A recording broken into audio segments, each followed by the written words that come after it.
So you guys really want to do this here? Yeah, why not? This is the place you grew up in for the last 29 years, right? I went to a kindergarten opposite last time. Oh really? Which year? I went there too. 1998. Okay, stand by for take. Mark. Interview, short one, take one.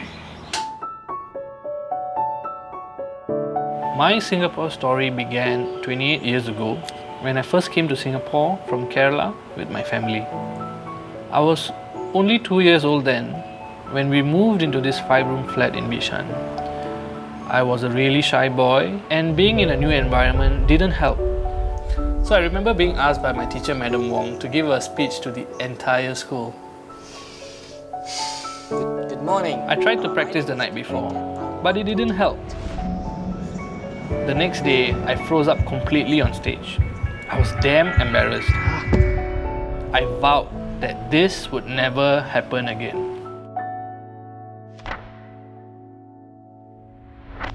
To force myself to speak up more, I signed up with several training academies. It became a self-help journey that would last several years. One day, over coffee with my best friend, we got excited over the idea of starting something together.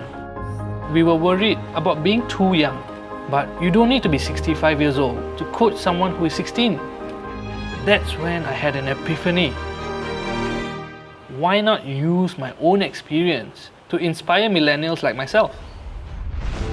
We designed our own workshops using what I've learned over the years. I gave classes that help millennials study better, socialize better, and speak better. Along the way, I began to receive requests from people from the older generations who also wanted to better understand the millennials working for them. The demand went up and I realized I couldn't do everything by myself. So I hired more trainers from different backgrounds to expand my classes. To reach out to even more people, I decided to write a book and accepted invitations to share on talk shows. Speaking to Vivek Iyyani.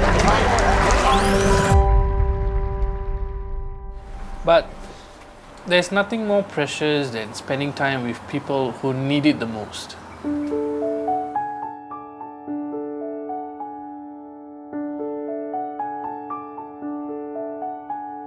you want to be the top student? Do you want to be the prefect?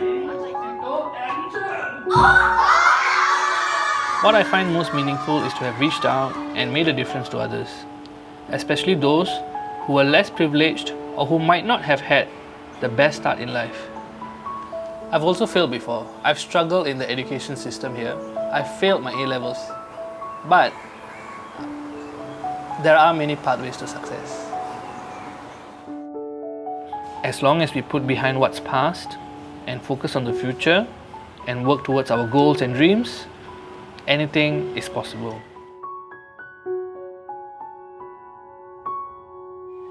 So, I always tell the boys, at any given point in time, you always have the power to say, this is not how the story is going to end.